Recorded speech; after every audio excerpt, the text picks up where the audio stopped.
गणेशाय नमः। ओम श्री सरस्वत्यै नमः। ओम श्री गुरुभ्यो नमः। ओम समस्तजनकल्याणे निरतं करुणामयं नमामि चिन्मयं देवं सद्गुरुं ब्रह्मविद्वरं सद्गुरुं ब्रह्मविद्वरम्। ओम व्यासं वसिष्ठनप्तारं शक्ते पौत्रमकल्मषं पराशरात्मजं वन्दे शुकतातं तपोनिधिं। व्यासाय विष्णुरूपाय व्यासरूपाय विष्णवे नमो वै ब्रह्मनिधये वासिष्ठाय नमो नमः। वसुदेवसुतं देवं कंसचाणूरमर्दनं देवकी परमानन्दं कृष्णं वन्दे जगद्गुरुं कृष्णं वन्दे जगद्गुरुम्। 8वां 9वां और 10वां श्लोक पहला पाठ करेंगे। अहं सर्वस्य प्रभवः मत्तः सर्वं प्रवर्तते इति मत्वा भजन्ते मां भूता भावसमन्विताः मच्चित्ता मद्गतप्राणाः बोधयन्तः परस्परं कथयन्तश्च मां नित्यं तुष्यन्ति च रमन्ति च तेषां सततयुक्तानां भजतां प्रीतिपूर्वकं ददामि बुद्धियोगं तं येन मामुपयान्ति ते। तो अब तक भगवान कहते हैं कि मच्चित्ताः मद्गतप्राणाः मयि चित्तम येषां ते मच्चित्ताः, जिनका चित्त मुझ में समाया गया, मुझको समर्पण किया गया चित्त, और मद्गत प्राणाः सारे इंद्रियों का तलाश किसके लिए है? मुझको ही देखने में, मेरे मेरे आराधना में, पूजा में सारे प्राण, प्राण माने यहाँ पे माम गताः प्राणा प्राप्ताः चक्षुरादयः प्राणाः येषां ते मद्गत प्राणाः मयि उपसंहृत करण इत्यर्थः। सारे इंद्रिय मुझ में उपसंहरण किया गया, माने मेरे लिए अंतर्मुखी हो गए सारे इंद्रियां। और अथवा मद्गत प्राणाः मद्गत जीवनाः इति एतत्, माने सारा अपना जीवन मेरे लिए अर्पण किया गया जीवन, उसको कहते हैं मद्गत प्राणाः। और कथयन्तश्च, किसी के साथ जब बात करते हैं, सत्संग करने बैठते हैं, जब बात होती है दो भक्तों के बीच में, तो व्यवहार के बात नहीं करते हैं, केवल मेरे बारे में ही बात करते हैं। कथयन्तश्च माम नित्यम तुष्यन्ति च रमन्ति च, और उसी में उनकी तुष्टि भी है, पुष्टि भी है, रुचि भी है, रमते भी है। तो ऐसा कहने के बाद इस तरह के जो भक्त लोग हैं, जो निरंतर भगवान के आराधना में लगे रहते हैं, भाव के साथ, श्रद्धा पूर्वक, 17वां अध्याय में हम देखते हैं श्रद्धा जरूरी है। तो तेषां सतत युक्तानां भजतां प्रीतिपूर्वकम, प्रीति भाव से जो मेरे भजन करते हैं नित्यम, उनका मैं क्या ददामि बुद्धि योगम, उनके लिए मैं क्या प्रदान करता हूँ? बुद्धि योग प्रदान करता हूँ। ये देखो, ये बड़े विशिष्ट बात है यहाँ पे। बुद्धि योग भगवान दिए बिना जीवन में कोई भी साधक आगे नहीं जा सकते, चल सकते हैं। एक कदम भी लगाना रखना मुश्किल हो जाता है। तो पल पल में, क्षण क्षण में बुद्धि का विकास जरूरी है, होना जरूरी है। ठीक है, बुद्धि का विकास होना। तो ददामि बुद्धि योगम तम येन, बुद्धि योग के द्वारा माम उपयान्ति प्रतिपद्यन्ते, मेरे पास आ जाते हैं। केते, कौन है लोग? ये मच्चित्ताः मच्चित्तत्वादि प्रकार ही माम भजन्ते। कौन हो सकते हैं वो लोग? वही जो लोग हैं जिसके बारे में मैंने बताया कि जिनका चित्त मुझ में ही समाया, और जिनकी आराधना मेरे लिए ही है, जिनके प्राण मेरे लिए ही अर्पण किए गए प्राण, और माने जीवन, सारा जीवन मुझको अर्पण किया गया। इस तरह के जो भक्त के जीवन में उस भक्त को भगवान क्या प्रदान करते हैं? बुद्धि योग। अब प्रश्न है किमर्थम कस्य वा, आपकी प्राप्ति के माने त्वत्प्राप्ति प्रतिबंध हेतु हो नाशकम बुद्धि योगम। तो बुद्धि योग का काम क्या है? बुद्धि योग क्या है, क्या करती है बुद्धि? प्राप्ति मार्ग में जितने भी प्रतिबंधक आते हैं इन सारे प्रतिबंधकों को नष्ट कर देते हैं। माने बुद्धि के बिना आगे नहीं जा सकते हैं, ठीक है। और तेषाम तद्भक्तानाम ददासीति आकांक्षायाम, अभी किस तरह, किमर्थम, क्यों प्रदान करते बताओ? किमर्थम और कस्य, किसको? कस्य नाशकम, कस्य नाशकम, जिसको माने आप प्रदान करते हैं किसकी नाश के लिए? कस्य नाशकम और किमर्थम, है ना? किसका नाश के लिए और किस लिए? दो प्रश्न है। अब भगवान आगे कहते हैं 11वां श्लोक में, तेषामेवानुकंपार्थम अहमज्ञानजं तमः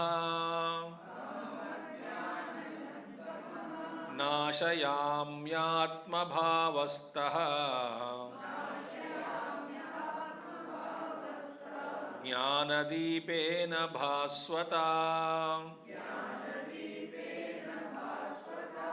तेषामेवानुकंपार्थम् अहमज्ञानजं तमः नाशयाम्यात्मभावस्तः ज्ञानदीपेन भास्वता।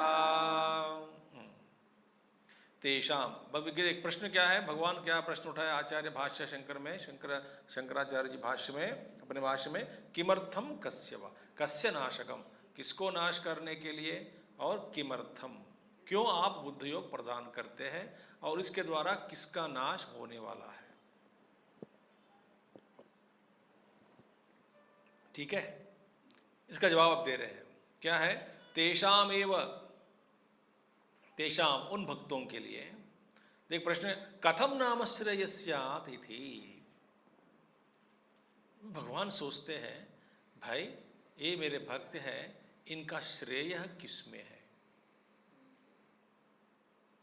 उनको उनका कैसे मदद दिया जाए, भलाई, इनके भलाई किसमें है, इनका कल्याण कैसे हो सकता है। ऐसे भगवान भक्त के बारे में सोचने लग जाते हैं। ये बात मैं नहीं कह रहा हूं, आचार्य कह रहे हैं, शंकराचार्य जी। क्यों भगवान कहते कथम नाम श्रेयस्यादिति अनुकंपार्थम, किमर्थम, किस लिए आप बुद्धि योग प्रदान करते हैं भक्तों को? आउट ऑफ कंपैशन, दया हेतु हो। दया ही, देखिए गुरु की दया, भगवान की दया प्राप्त करना ये जरूरी है, आवश्यक है। इनकी दया हो तो सब कुछ हो जाता है, और इनकी दया प्राप्ति के लिए अधिकारी बनना जरूरी है। देखिए दया सब पर बरस रही है, सब पर लगातार बरस रही है दया, मगर हम अधिकारी नहीं है प्राप्त करने के लिए।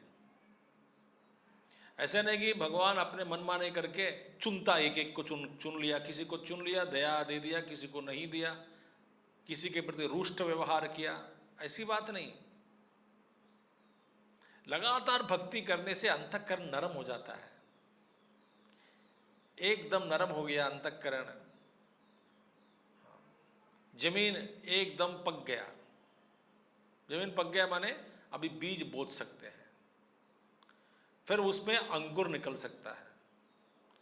जब जमीन कच्चा है, सूखा है, बंजर है, इसमें बीज बोतने से क्या फायदा।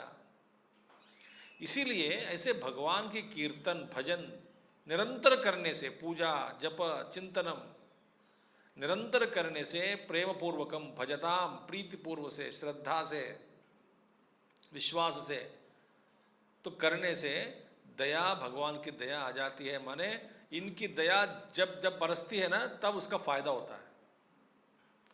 तो अनुकंप, जब भगवान सोचने लग जाता है जीव के बारे में, ये बेचारा मेरा निरंतर भजन कर रहा है और इनकी भलाई किस में है, इनका कल्याण कैसा होगा, ऐसा वे सोचने लग जाते हैं भगवान।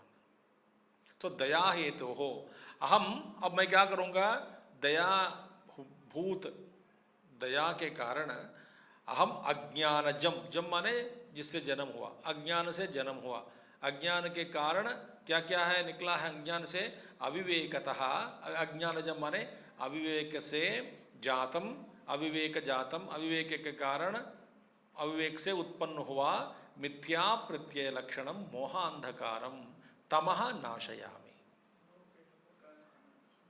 मिथ्या प्रत्यय लक्षणम, देखो ये मिथ्याभूत सारा संसार है, ये प्रतीति काल में दिख रहा है, वास्तव में इसका अस्तित्व नहीं है। जब तक आप देख रहे हैं तब तक है, ये मिथ्या है। मिथ्या माने इसका आधार और कुछ है, आधार के बिना मिथ्या कभी भी प्रतीति नहीं होती, कोई आधार होना चाहिए।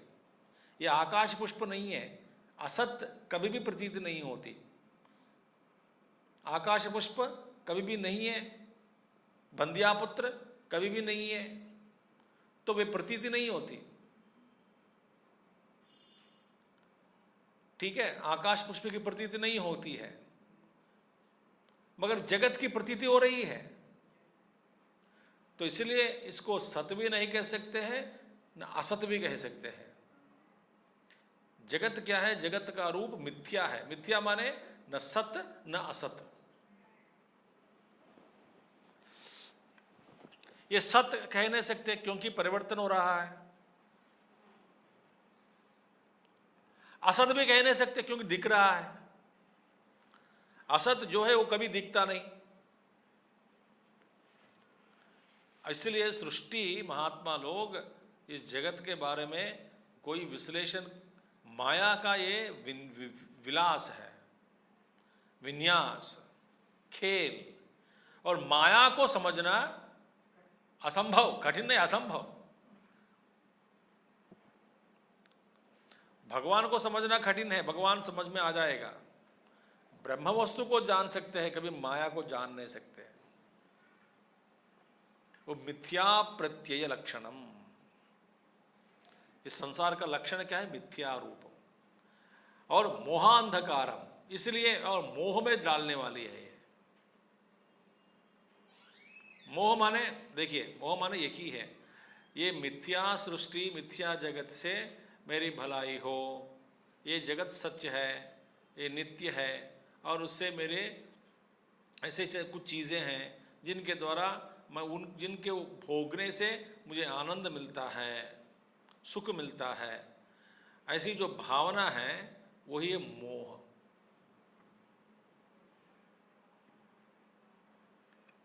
तो मोहांधकारम, ये तम के कारण, तमोगुण, तम माने अंधकार, मोहांधकार माने तम को नाशयामी। अच्छा, जो दया है तो हो, बुद्धि योग प्रदान करके उसके द्वारा किमर्थम कस्य नाशकम, प्रश्न क्या था, किमर्थम, क्यों आप प्रदान करते हैं, दया है तो हो, दयाभूत, दया होने के कारण, मेरे दया से मैं भक्तों के बारे में सोचकर उनको अनुग्रहित करता हूं। अच्छा, कस्य नाशकम, मोहांधकारम नाशकम भवति। और ये मोह अंधकार कहाँ स्थित है, आत्मभावस्थः, आत्मनो भावः, आत्मनो भावः, अहम अहम प्रत्यय है ना, जो प्रत्यय वही मोह अंधकार है, उसी में स्थित है। अंतःकरण ही इसका आश्रय है। मोह का आश्रय क्या है, अंतःकरणम। तो मोह आत्मनो भावः अंतःकरण आशयः, तस्मिन्नेव स्थितः, माने अंतःकरण में ही स्थित है, अहम वृत्ति में स्थित है, वृत्ति में स्थित है मोह। मैं ये शरीरधारी मैं हूं, मैं ही शरीर हूं, सो मेरा जीवन सच है, मेरा व्यवहार सच है, ये कल्पित है, ये मानने के लिए मैं तैयार नहीं हूं, क्योंकि अनुभव प्रबल है। शरीर के द्वारा जितने भी हम अनुभव करते जा रहे हैं, ये सब प्रबल अनुभव है, जबरदस्त सुख दे रहा है, जबरदस्त दुख मिल रहा है, हमारे लिए ये सच है। इसलिए महात्मा लोग कहते हैं स्वप्न दृष्टांत देते हैं। स्वप्न दृष्टांत इसीलिए देते हैं, स्वप्न में सुख भी सच है, दुख भी सच प्रतीति होती है, मगर वास्तव में जागने के बाद न दुख है न सुख है, स्वप्न जगत ही नहीं रह जाता।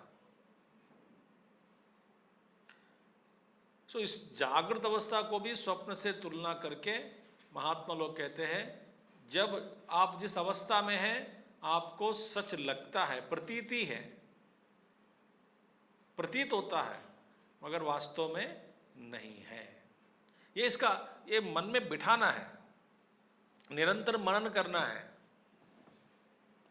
व्यवहार करो, व्यवहार करते समय में भी एक ज्ञान भासना है पीछे, पर्दे के पीछे, व्यवहार के पर्दे के पीछे एक ज्ञान भासना जरूरी है। तो भगवान के तस्मिन् एव स्थितः सन्, और कैसे आप इसका नाश करते हैं? ज्ञान दीपेन, एक ज्ञान ज्योति प्रज्वलित करके अंतःकरण में, आपकी बुद्धि में ज्ञान ज्योति का प्रज्वलन से सारा अंधकार दूर हो जाता है। विवेक प्रत्यय रूपेण, ज्ञानदीप माने क्या है? विवेक रूपी, विवेक, सो पावर ऑफ डिस्क्रिमिनेशन, विवेक। तो विवेक रूपी ज्ञान ज्योति के द्वारा इस अंधकार को, अंतःकरण में स्थित हुआ अंधकार को मैं बुद्धि योग को प्रदान करके, दया के कारण बुद्धि योग को प्रदान करके भक्त के अंतःकरण में जो अंधकार है उसको मैं मिटा देता हूं। ये भगवान का वचन है। दया के पात्र कौन है? सभी लोग उनकी दया के पात्र हैं।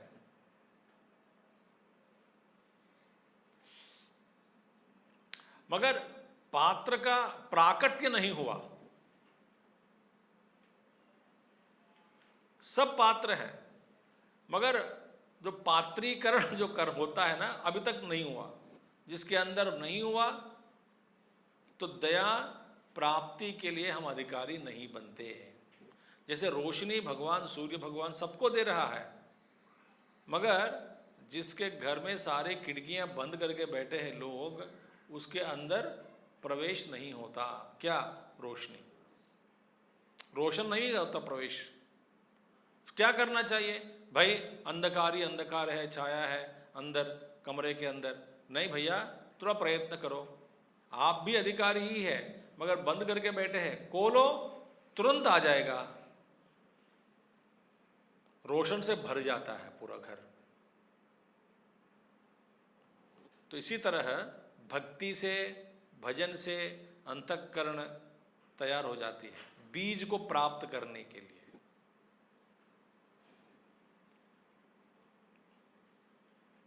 ठीक है, तो ये है।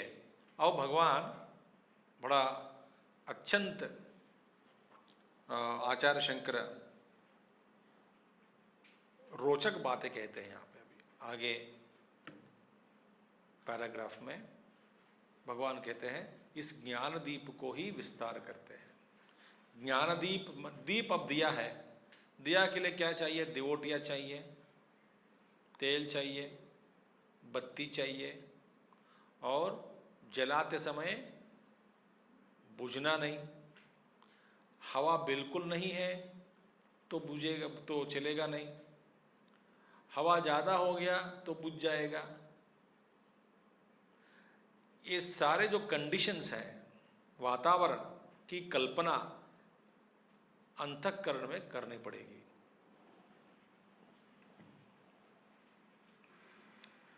अब उसके बारे में भगवान विस्तार से कहते हैं आचार्य शंकर, क्या है? भक्ति प्रसाद स्नेह अभिषिक्तेन मद्भावना अभिनिवेश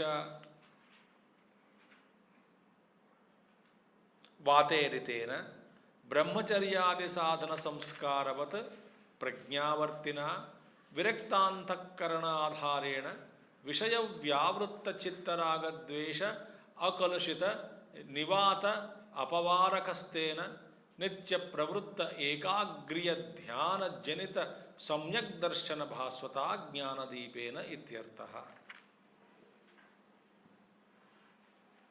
देखिए भगवान क्या कहते हैं। सबसे पहले भक्ति प्रसाद स्नेह अभिषिक्तेन। अच्छा, ये दिया है ज्ञानदीप का तेल, क्या है? निरंतर क्या है? ये भक्ति, निरंतर भक्ति प्रवाह जो है, भक्ति का प्रवाह वही है, इस तेल है, ज्ञानदीप का तेल। भक्ति प्रसाद स्नेह अभिषिक्तेन। देखिए, सो भक्ति रूपी तेल। भक्ति क्या है? आज्यधारया स्रोतसा समम सरल चिंतनम विरलतः परम। जैसे घी की धारा जो होती है टूटती नहीं कभी, इसी तरह भगवान के प्रति हमारी भक्ति या प्रेम होना चाहिए।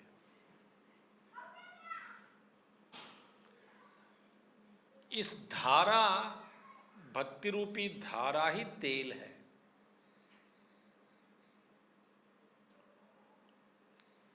भक्ति रूपी धारा ही तेल है। भक्ति कहो, वेदांत की परिभाषा में चिंतन कहो। स्वस्वरूप अनुसंधानम भक्तिरित्यभिधीयते। आपने पढ़ा होगा विवेक चूड़ामणि में। मोक्ष कारण सामग्र्याम भक्तिरेव गरीयसी स्वस्वरूपानुसंधानम भक्तिरित्यभिधीयते। मोक्ष कारण, मोक्ष के कारण सामग्री, मोक्ष की प्राप्ति के लिए सामग्री चाहिए। उस सामग्री में सबसे श्रेष्ठ क्या है? भक्ति। भक्तिरेव गरीयसी।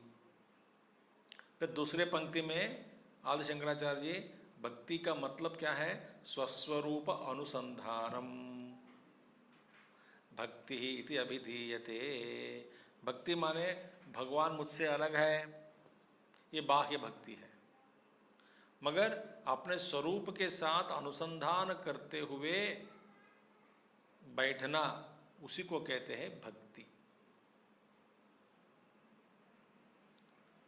तो यह क्या धारा बनती है? कस्त्वं कोहम कुत आयातः कामे जननी को मे तातः इति परिभावय सर्वमसारम विश्वम त्यक्त्वा स्वप्न विचारम। लगातार चिंतन, ये ध्यान कभी हटना नहीं चाहिए कि मैं शरीर के द्वारा इस लोक में घूम रहा हूँ, ये तो मिथ्या रूपी जगत है, कर्म के वश में पड़कर मेरा जन्म हुआ, मेरा स्वरूप ये शरीर नहीं है, मैं शरीरवान नहीं हूँ, शरीर नहीं हूँ, बुद्धि नहीं हूँ, मन नहीं हूँ, मेरा स्वरूप शुद्ध आत्मा है। ये चिंतन लगातार पीछे होना चाहिए। इस लगातार चिंतन को ही भगवान कहते तेल।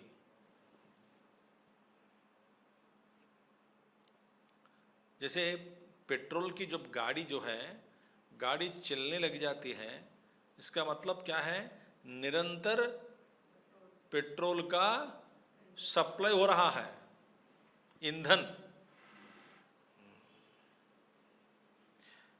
ईंधन की धारा में रुकावट आ गई हो कहीं इंजन में, इंजन चलेगा नहीं, रुक जाता है। तो जहाँ पेट्रोल टंकी है और इंजन आगे है गाड़ी की, कार गाड़ी की ले लो, पीछे से भरता है पेट्रोल और इंजन चलता है आगे, और पेट्रोल से इंजन तक जो निरंतर प्रवाह होना चाहिए चलते समय उस प्रवाह में टूट पड़ गया हो तो गाड़ी रुक जाती है।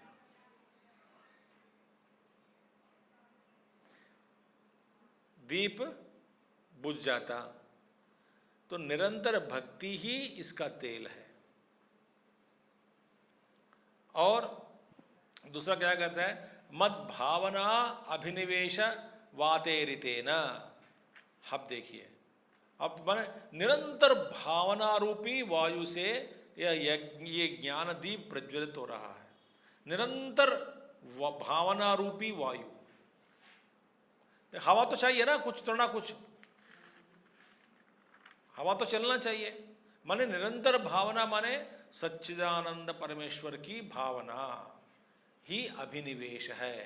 माने साधक को आग्रह करना है कि ये परमात्मा परमेश्वर ही सर्वव्यापक है, सर्व कारण है, वही कारण है, ऐसे दृढ़ संकल्प, ऐसा दृढ़ ज्ञान चित्त में बिठाना है आग्रह करके। इसमें एक से प्रमाण क्या है, शास्त्र प्रमाण। परोक्ष ज्ञान कोई बात नहीं, एक ज्ञान परोक्ष ज्ञान है, अपरोक्ष ज्ञान तो नहीं है, कोई बात नहीं है। फिर कहाँ से सुना, शास्त्र, गुरु, इस पर पूरी भरोसा, श्रद्धा, आग्रह करना ही वायु है। उसको थोड़ा प्रज्वलित आग दीप में बिना वायु दीप चलेगा नहीं। तो इसलिए भगवान कहते हैं मद भावना अभिनिवेशवातेरितेन, निरंतर भावना रूपी वायु से यह यज्ञ के जो ज्ञान दीप प्रज्वलित हो रहा है। और ब्रह्मचर्यादि साधना संस्कार और प्रज्ञावर्त। बत्ती क्या है, बत्ती क्या है, ब्रह्मचर्य आदि एक बत्ती को क्या करेंगे आप, पहले बत्ती को एकाग्र बनाएंगे, बनाते कि नहीं, पहला बत्ती को एकाग्र बनाते हैं। एकाग्र बनाने के बाद थोड़ी विभूति राख डाल रखते हैं, इसके बाद थोड़ा कपूर भी लगा देते हैं, इसके बाद तेल में डुबा के कुछ कुछ सब कुछ उसका करके फिर तुरंत पकड़ेगा अग्नि। बनाते समय राख का प्रयोग करते हैं, आप जानते हैं कि नहीं, राख करते हैं, विभूति सो करते हैं, विभूति से करते हैं, रुई से जब बनाते हैं ना विभूति, थोड़ा टच स्पर्श करके करते हैं। जब जलाते समय इसका ऊपर कपूर लगाते हैं, एकाग्र बनाते हैं, तीव्र बनाते हैं बत्ती को। कैसे बनाया जाए बत्ती को, ब्रह्मचर्य आदि साधना संस्कारवत प्रज्ञावर्तिना। क्या करना चाहिए, बुद्धि रूपी वृत्ति, क्या वृत्ति है, क्या ब्रह्मचर्य, ये बुद्धि ही वृत्ति है। उस वृत्ति को कैसे बनाया जाए, ब्रह्मचर्य, अहिंसा, अस्थेय, सत्यम इत्यादि साधनाओं के द्वारा अंतःकरण को ब्रह्मचर्य आदि साधना संस्कार और प्रज्ञावर्तेना, ऐसे साधना करने से एकाग्र हो जाएगा बत्ती, तब आप जला सकते हैं। अब एक तेल क्या है, भक्ति का प्रवाह। वायु क्या है, अभिनिवेश, भावना रूपी अभिनिवेश, अंदर प्रवेश करा के बिठाना है। बत्ती क्या है, बुद्धि रूपी बत्ती। कैसे इसका तीव्र या तो एकाग्र बनाया, साधना संस्कार ब्रह्मचर्य आदि इत्यादि तीव्र बस्ती बनाया। और डिवोटियां चाहिए अभी, क्या कहते हैं, विरक्त अंतःकरण आधारेण। अंतःकरण कैसे हो, विरक्त हो, और कोई अन्य भावनाएं, अन्य चिंताएं सब हट गए अंतःकरण से। विरक्त अंतःकरण, विरक्त अंतःकरण में ही बुद्धि रूपी तेल पकड़ सकते हैं। तो विरक्त अंतःकरण में बुद्धि रूपी तेल और भावना रूपी वायु के मदद से, और वृत्ति कैसी है, साधनाओं से संस्कारित हुआ बत्ती। और दिवोटिया क्या है, विरक्त अंतःकरणम। देखिए, आधारेण विषय व्यावृत्त चित्त राग द्वेष अकलुषित निवात अपारकस्तेन अपवारकस्तेन। अब देखिए, एक महात्मा उदाहरण देते हैं, अपवारकम। अपवारकम माने, वारकम माने क्या है, जो बाहर से जो अंदर आते हैं ना, उसको रोकने के लिए वारकम बोलते हैं। वारक माने निवारक बोलते हैं, निवारक। बाहर से अंदर प्रवेश हो रहा है, उसको वारकम, रोक दिया जाए। अंदर से बाहर जो जा रहा है, नहीं जाने देना है, कुछ कुछ चीजें अंदर होना है, उसको कहते हैं अपवारकम। अपवारकम। अब देखिए, विषय व्यावृत्त चित्त राग द्वेष अकलुषित निवात अपवारकस्तेन, वो निवात। वाह। अब देखिए, विषय व्यावृत्त चित्त, विषयों से व्यावृत्त हुए चित्त, अपवारकस्तेन माने विषयों से व्यावृत्त हुए चित्त और राग द्वेष कालुष्य से मुक्त हुआ चित्त, चित्त रूपी वायुरहित अपवारक। वायुरहित अपवारक माने, अब देखिए, एक महात्मा उदाहरण देते हैं कि जब कोई बीड़ी पीते समय, हाँ, बीड़ी मुंह में रखा है, सिगरेट बीड़ी जो भी है, जलाने लगे, जलाने के बाद, आग के प्रज्वलित करने के बाद अपने ही हथेलियों से उसको ढक के रखते कि नहीं? क्यों? बाहर का हवा अंदर नहीं आने दे, अंदर जो भी हवा जितना चाहिए उसको रख दे। एकदम हवा खाली हो गई तो जलेगा नहीं।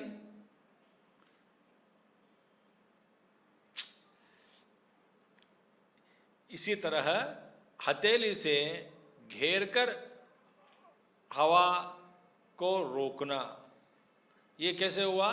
विषय व्यावृत्त चित्त, विषयों से व्यावृत्त हुआ चित्त ये है।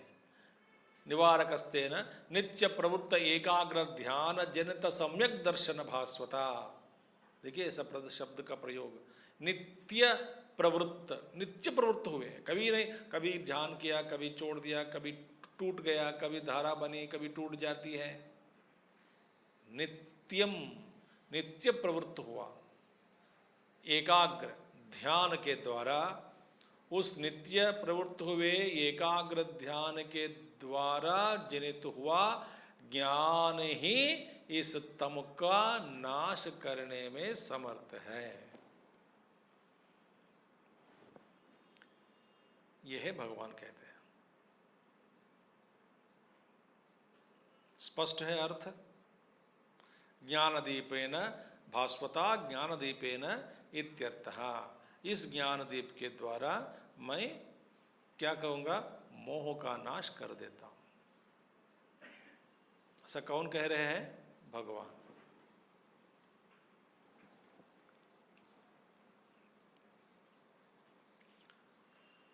अच्छा,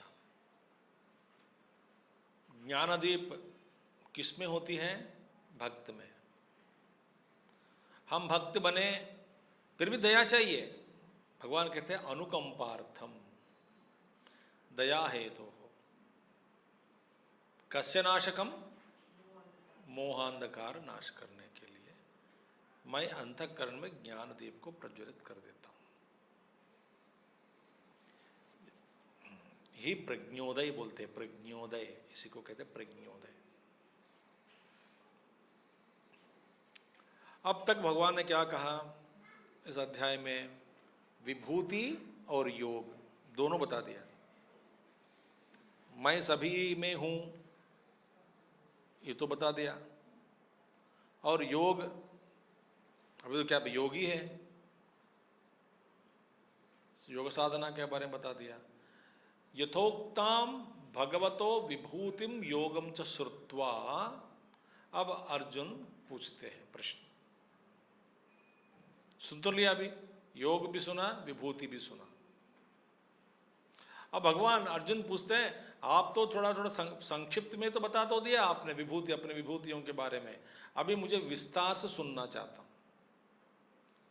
तो विस्तार से सुनना चाहता हूं, ऐसा एक डायरेक्ट प्रश्न पूछने से पहले भगवान की प्रार्थना, तारीफ करते हैं, प्रार्थना करते, स्तुति करते हैं। पहले स्तुति करने के बाद फिर आखिर में अपनी इच्छा प्रकट करते हैं कि मुझे ये चाहिए आपसे, मैं विस्तार से सुनना चाहता हूँ। भगवान कुछ और भी समझाते हैं, आखिर में कहते मैं कितना समझाऊं, नान्तः अस्ति अंतः नान्तोस्ति, मेरे विभूतियों का अंत नहीं है अर्जुन, और कितना समझाऊं मैं आपको, अनंत विभूतियां हैं। तो मैं संक्षिप्त में आपको सुनाया, ऐसा करके आखिर में कहेंगे। ठीक है, तो अभी तक जितना सुना अर्जुन को बड़ा आनंद हुआ और पूछने लगे प्रश्न। तृप्ति नहीं हुई, तृप्ति नहीं मिली। कहते हैं आगे, मैं आप बोलते बताते जाओ, मुझे तृप्ति नहीं हो रही है, और सुनने का इच्छा है, सुनने की इच्छा और भी है, और सुनाइए और सुनाइए और सुनाइए, तृप्ति नहीं हो रही है। तो अर्जुन कहते हैं, अर्जुन उवाच परम ब्रह्म परं धाम पवित्रं परमं भवान् पुरुषं शाश्वतं दिव्यम् आदिदेवम् अजं विभुम्। अर्जुन उवाच परं ब्रह्म परं धाम पवित्रं परमं भवान् पुरुषं शाश्वतं दिव्यम् आदिदेवम्। दूसरा श्लोक भी, अगला श्लोक भी पढ़ेंगे। आहुस्त्वां ऋषयः सर्वे देवर्षिर्नारदस्तथा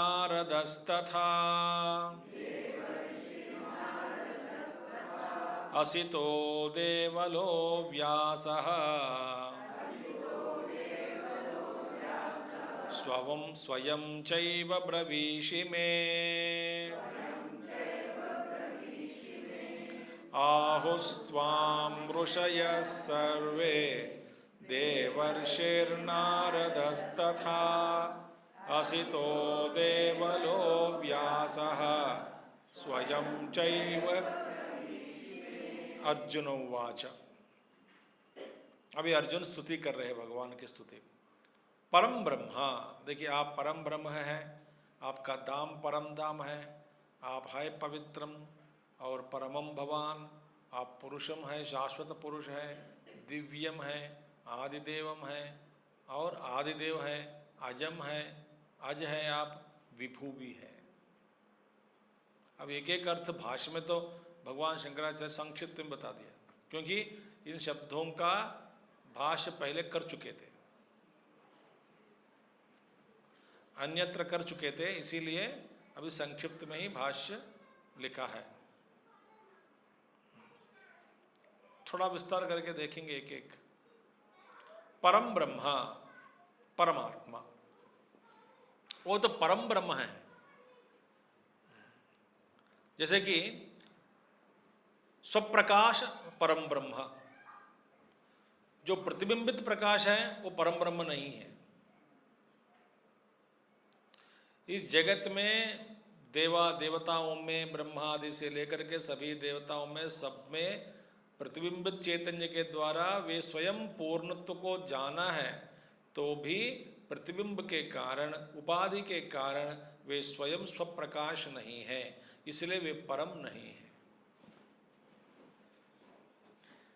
कोई भी परम नहीं है। कितने परब्रह्म है? एक ही परब्रह्म है।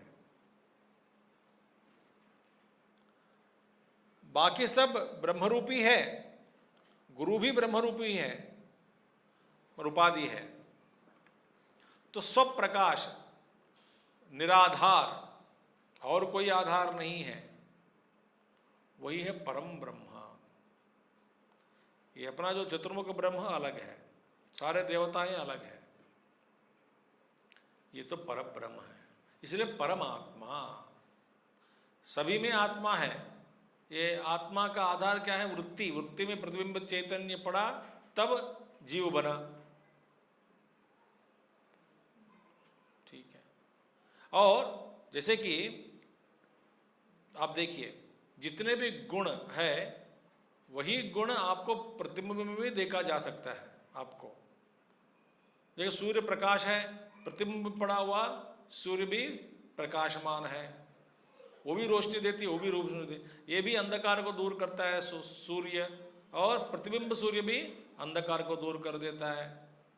वो सूर्य भी गर्म करता है, प्रतिबिंब कांति भी गर्म कर देता है, मगर प्रतिबिंब प्रतिबिंब ही है, क्योंकि ये गुण आपादित गुण है उपाधि के द्वारा। वह गुण सूर्य भगवान के गुण स्वयं है, वो निराधार, इसका आपेक्ष नहीं, सापेक्ष नहीं है, निरपेक्ष। प्रतिबिंब में पड़ा हुआ जो सूर्य भगवान के जो गुण है प्रतिबिंब कांति का, वो सापेक्ष है, वो निरपेक्ष है सूर्य भगवान। इसीलिए परमात्मा परम ब्रह्मा स्वयं प्रकाश, निर्गुण है, स्वयं साक्षी, स्वयं प्रकाश। जरा सोचना चाहिए। दूसरा क्या है? परंधामा। परंधाम माने क्या है? हमारा धाम जो है, टिकाना। धाम माने क्या है? टिकाना, घर, जहां आप रहते हैं वो धाम है। अच्छा, कहते हमारा ये परमानेंट एड्रेस है। हम तो लिखते हैं ना, सब में पूछा जाता है कि टेम्पररी एड्रेस क्या है, परमानेंट एड्रेस क्या है। पैन कार्ड पूछो, आधार कार्ड पूछो, पासपोर्ट के हर जगह एप्लीकेशन पूछते हैं आपका परमानेंट एड्रेस क्या है और टेम्पररी एड्रेस क्या है। तो दो घर लिखते हैं, ये हमारा टेम्पररी है, वो अपना परमानेंट है करके। अच्छा, फिर दोबारा 10 साल के बाद पासपोर्ट के रिन्यूअल में चले जाते हैं तो परमानेंट एड्रेस बदल जाता है क्योंकि घर ही बदल दिया, वो बेच दिया, अब नया घर हो गया। वो परमानेंट एड्रेस पिछले बार वो लिखा था, अभी ये क्या पूरा अलग हो गया, अभी अलग ही लिख रहे हो, ये क्या दूसरा घर लिया क्या? हाँ, वो परमानेंट था, अभी ये परमानेंट है।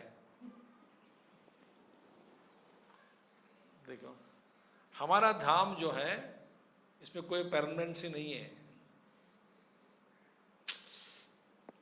तो परम धाम माने क्या है? जिस धाम से आना जाना नहीं होता वो धाम है। वो हो, जिस धाम से कभी बाहर आना नहीं होता, फिर माने बाहर आना जाना अंदर नहीं हो, छोड़ना नहीं है, संभव है, वो है परम धाम। जिस धाम को आप कभी छोड़ नहीं सकते वही है परम धाम। हमारा धाम बदलते रहते हैं, लोग भी बदल रहे, घर बदल रहे, परिवार बदलते हैं, नए नए परिवार, हर जन्म में नए नए परिवार। कर्म के वश में वही लोग भी आ जाए तो आपको तो मालूम नहीं होता। पिछले जन्म में चाय पीते पीते तो मर गया, इस जन्म में इस रूप में मिला, ऐसा याद तो नहीं रहता। मिलेगा तो भी वही आदमी जन्म भी लिया जाए तो भी पता नहीं लगता आपको। इसे कर्म के चक्कर में पड़ गए हम सब। सो हमारा जो धाम है वो धाम नहीं है, मुसाफिर है हम सब, मुसाफिर। वास्तव में हमारा ठिकाना नहीं है। तो परमात्मा का परम धाम है। परम धाम में जिस धाम को छोड़ना कभी नहीं होता, वो है परम धाम। सो परम ब्रह्म परम धाम पवित्रम पावनम, अत्यंत पावन पवित्र है। देखिए, परब्रह्म स्पर्श के कारण ही गंगा जी पवित्र है। परब्रह्म स्पर्श के कारण ही सभी नदियां, तीर्थ स्थान पवित्र स्थान हो गए हैं, मगर स्वयं पवित्र नहीं है। जहां पे परब्रह्म परमात्मा का स्पर्श नहीं है, उपाधि जड़ रूपी उपाधि है, तम रूपी उपाधि है, तम रूपी उपाधि है, तो उसमें हम उसको तीर्थ स्थान के रूप में या पवित्र या पावन नहीं मानते। उपाधि जड़ है, उपाधि श्रेष्ठ नहीं है। जहां पर उपाधि श्रेष्ठ है, भगवान सर्वव्यापक है, मगर जहां पर उपाधि श्रेष्ठ है वहां परब्रह्म का स्पर्श का अनुभव हम कर सकते हैं, तृप्ति मिलती है। गंगा जी में गंगा जी में स्नान किया, तृप्ति मिलेगी। बाथरूम में रोज नहा रहे, तृप्ति मिलती है क्या? वो तृप्ति अलग है, ये तृप्ति अलग है। इस तृप्ति में पवित्रता नहीं है। जितनी पवित्रता उसमें है नदी स्थान में, जितनी पवित्रता तीर्थ स्थलों में है, उतनी पवित्रता घर में नहीं है। इसलिए तीर्थ स्थल में चले जाते हैं। क्यों? वो शुद्ध उपाधि वहां पे है और परब्रह्म स्पर्श के कारण ही पवित्र है। ये क्या है? स्वयं पावनम। और किसी के साथ स्पर्श के कारण पवित्र नहीं है, ये स्वयं पवित्र है। सबको पवित्र करने वाला है, सबको पावन करने वाला है। क्यों? वो स्वयं पावन रूपी है। इसीलिए पवित्रम पावनम परमम प्रकृष्टम, पवित्र परम प्रकृष्ट, परमम परम पावन है आप। भगवान पुरुषम, और भगवान पुरुषम शाश्वतम, आप शाश्वत पुरुष हैं। कोई परिवर्तन नहीं है आप में। पूर्णत्वात् पुरुषः, आप पूर्ण हैं। प्रतिबिंबित हुआ पुरुष, शरीरधारी जो प्रतिबिंब में पड़ा है अंतःकरण में, वो भी पुरुष को कहा जाता है, उसको भी। पर उस पुरुष में परिवर्तन हो रहा है। पुरुष में परिवर्तन नहीं हो रहा है, उपाधि के कारण पुरुष में परिवर्तन हो रहा है, ऐसा हो रहा, ऐसा दिखता है। और उस परिवर्तन के साथ ये पुरुष तादात्म्य होकर वो अपने आप में आरोप कर देता है इन सारे परिणामों को। जीव के ऊपर, जीव अपने आप के ऊपर इन परिणामों को आरोप करके वे सोचता है कि मैं ही बदल रहा हूँ, मैं सोच रहा हूँ, मैं कर रहा हूँ, मैं दुबला होते जा रहा हूँ, मैं मोटा हो रहा हूँ, मैं मरते जा रहा हूँ, मैं मर रहा हूँ, ये सब। मगर वो पुरुष जो है निरुपाधिक पूर्ण पुरुष है। आप ही है, ये भगवान, ये भगवान आप इस रूप में दिख रहा है मुझे, वास्तव में मैं मानता हूं आप ये नहीं है। इसलिए 11वां अध्याय में विश्वरूप दर्शन देते हैं। अगले अध्याय में इसीलिए पुरुषम शाश्वतम नित्यम दिव्यम दिव्य भवम, दिव्यम, अब दिव्य है। दिव्य माने दिवी भवम, सबसे ऊपर। आपका लोक अलग है, आपका धाम अलग है, आप पूर्ण पुरुष है। देवलोक में रहे, देवलोक माने ये देवताओं का लोक नहीं है, सबसे ऊपर आप है। दिव्य भवम, शुद्ध सत्व, ये विष्णु का संकेत यही है। विष्णु का लोक शुद्ध सत्व। भवम आदिदेवम सर्वदेवानाम आदो भवम, आप तो पहले आपका ही प्राकट्य हुआ पुरुष के रूप में। तो आप ही आदिदेवम सर्वदेवानाम आदो भवम देवम अजम, आप अजम हैं। अजम माने जन्म रहित, जन्म नहीं है, मृत्यु भी नहीं है। ऐसे तत्व के बारे में सोचने से ही आश्चर्य लगता है। ये प्रश्न पूछते हैं ना भाई, हम सब क्यों हैं, ये प्रश्न जोड़ो। ब्रह्म कैसे आया, कहां से आया, कब से आया, क्यों है, ये मुझे समझ में नहीं आ रहा है। ब्रह्म कैसे आ गया, कहां से आ गया, कब से है। आप सोचोगे ना, आपको आश्चर्य लगता है। इस प्रश्न का जवाब कोई नहीं दे सकता। वो है माने है, दैट्स इट। आश्चर्य की बात है। ये ब्रह्म रूपी वस्तु क्या है, उससे निकला हुआ सारा जगत क्या है, इसका संसार क्या है।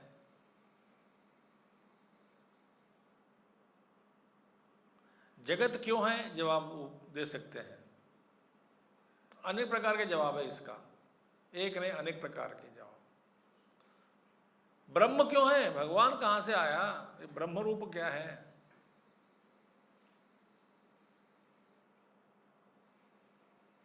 जवाब कोई नहीं, वो है ही बस स्वयं प्रकाश, अजहा, जन्म नहीं है। अजम विभुम विभवनशीलम, विभवनशीलम माने सर्वव्यापक है, विभुम व्यापक। ऐसी बात नहीं हुई जहां नहीं है ये जहां पर है ज्यादा है उधर कम है, यहाँ भगवान ज्यादा है उधर भगवान कम है, नहीं, सर्वव्यापक है, समान है। कौन, आप ही है भगवान कृष्ण, ये आप ही का तत्व है।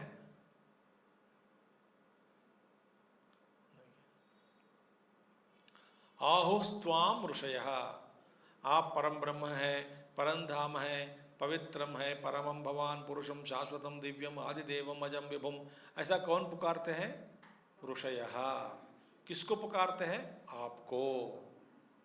आहुः त्वाम ऋषयः सर्वे, सभी ऋषि मुनि लोग आपको ऐसे ही कीर्तन करते हैं आपके बारे में। कहां से, नारायणं पद्मभवं वसिष्ठं शक्तिं च तत्पुत्र पराशरं च व्यासं शुकं गौड़पदं महान्तं गोविंद्र योगींद्र मदास्य शिष्यम। वहां से लेकर के गुरु परंपरा सभी महात्मा लोग नारायणम पद्मभवम, ये तो देवता लोग हैं, नारायण नारायण परंपरा, गुरु परंपरा कहां से शुरू हुई, नारायणम, पद्मभवम ब्रह्मा जी, इसके बाद में वशिष्ठ, वशिष्ठ ऋषि थे। त्वाम ऋषय सर्वे, वशिष्ठ आदि मुनि, वशिष्ठ ज्ञान में श्रेष्ठ है, ज्ञान वशिष्ठ योग वासिष्ठ पढ़ेंगे तो फिर ज्ञान का भंडार है, ज्ञान का भंडार योग वासिष्ठ। बस सिर्फ 32,000 श्लोक है उसमें, सिर्फ 32,000। अब उसका प्रारंभ किया तो कभी खत्म ही नहीं होता है।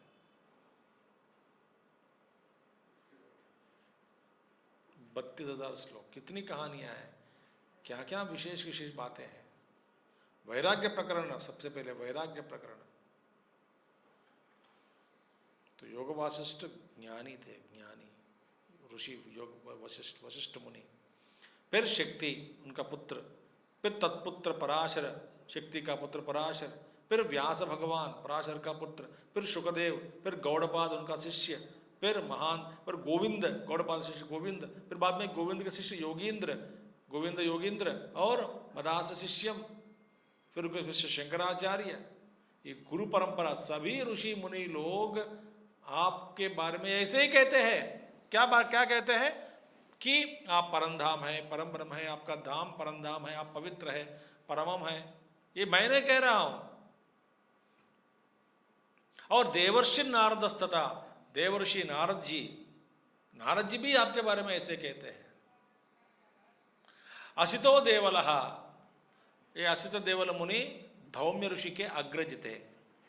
असित देवल मुनि, व्यास भगवान, सारे पुराणों में आप ही के बारे में बताया कि आप है परम धाम है, आप परम पवित्र है, ऐसा आपके स्तुति किए सब लोग, ऋषि मुनि लोग। स्वयं जय परमेश में आप स्वयं आपके बारे में बताया मुझे, हम आदिदेव, इसी अध्याय में बता दिया ना। इसी अध्याय में प्रारंभ में भगवान कह दिया कि मैं कौन हूं। न मे विदुः सुरगणाः प्रभवं न महर्षया, अहम आदिर्हि देवानां महर्षीणां च सर्वशः। आप भी अपने बारे में ऐसे ही कहा, ठीक है।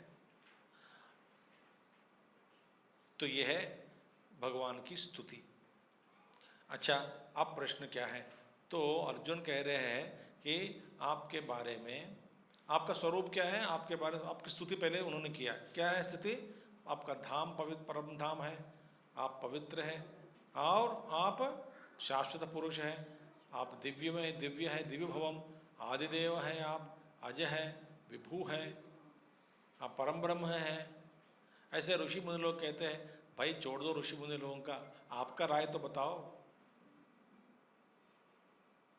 ऐसा ऋषि लोग मानते हैं, व्यास जी मानते हैं, असित देवल मुनि मानते हैं, सारे ऋषि मुनि लोग मानते हैं, नारद जी मानते हैं, आप भी स्वयं अपने बारे में ऐसे ही कहा है।